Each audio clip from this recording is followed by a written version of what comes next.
അങ്ങനെ നമ്മുടെ ഗപ്പിക്കത്ത് തീരുന്നില്ല കേട്ടോ. പാർട്ട് 3യിലേക്ക് വരുവാണ്. നമ്മുടെ ഗപ്പിയുടെ ബൗളിന് ഒരു കുറച്ച് ഭംഗി അല്പം കുറവായതുകൊണ്ട് തന്നെ ഞാൻ ചാറ്റ് ജിപിയോട് ചോദിച്ചു ഞങ്ങളുടെ അതേ ബോൾ തന്നെ കുറച്ച് അട്രാക്റ്റീവായിട്ട് കാണിച്ചു തരാമെന്ന്. അപ്പോഴത്തേ എനിക്ക് അയച്ചു തന്ന കുറച്ച് റെഫറൻസ് പിക്കുകളാണ് ഈ കാണുന്നത്.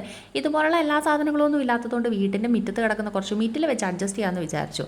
ഞാനും കത്തും കൂടെ അതേ ബൗളൊക്കെ വൃത്തിയാക്കി വെച്ചിട്ടുണ്ട്. നമ്മുടെ ഗപ്പീനെ എല്ലാം വേറൊരു പാത്രത്തിലേക്ക് മാറ്റി കഴുകി വൃത്തിയാക്കിയ മിറ്റിലെല്ലാം കൂടെ അതേ നമ്മുടെ ബോളിനകത്തോട്ട് പയ്യായിട്ട് വെച്ചു. കാത്തുവാണെങ്കിലോ ടപ്പേന്ന് ഇടാനുള്ള ബഹളമായിരുന്നു. പിന്നെ അവിടെ കൈ കൊടുത്താൽ ബോൾ പൊട്ടുമല്ലോ എന്ന് വിചാരിച്ച് ഞാൻ കൊടുത്തില്ല. പിന്നെ ഇതേ നമ്മുടെ കയ്യിലുണ്ടായിരുന്ന കുറച്ച് കളർ കല്ലുകളും കൂടി അതിൻ്റെ മുകളിലേക്ക് നല്ല രീതിയിൽ സ്പ്രെഡ് ചെയ്ത് കൊടുത്തോട്ടോ. എല്ലാം കൂടെ കുറച്ചേ ഉള്ളായിരുന്നേ.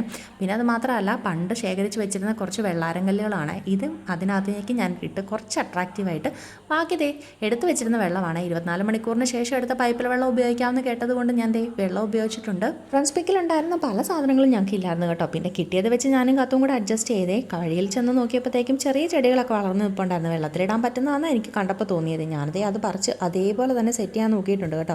ഒരു രക്ഷയില്ലായിരുന്നു. പിന്നെ അറ്റ്ലീസ്റ്റ് വലിയ കല്ലുകളൊക്കെ വെച്ച് അഡ്ജസ്റ്റ് ചെയ്തങ്ങ് വെച്ചൊന്ന് മാത്രം. ബൗൾ വൃത്തിയാക്കാൻ വേണ്ടിയിട്ട് എടുത്ത് മാറ്റി വെച്ചിരുന്ന ഗപ്പീനത്തെ ഓരോന്നായിട്ട് നമ്മുടെ ബൗളിലേക്ക് ഇട്ട് കൊടുത്തു കേട്ടോ. അന്നേരം തന്നെ കാണാൻ നല്ല ഭംഗിയുണ്ടായിരുന്നു. കാത്തുവാണെങ്കിലോ അടുത്തൊന്നും മാറുന്നുണ്ടായിരുന്നില്ല. അവൾക്കാണെങ്കിൽ ആ ഗ്ലാസ്സിലെടുത്ത് വെച്ചിരിക്കുന്ന ഗപ്പീനെയൊക്കെ കൈ കൊടുക്കാഞ്ഞിട്ട് ഭയങ്കര ബഹളമായിരുന്നു. ഒരേലാവതെന്ന് പിടിച്ച് വാങ്ങിച്ച് ഞാൻ ബൗളിലേക്ക് ഇട്ടതേ.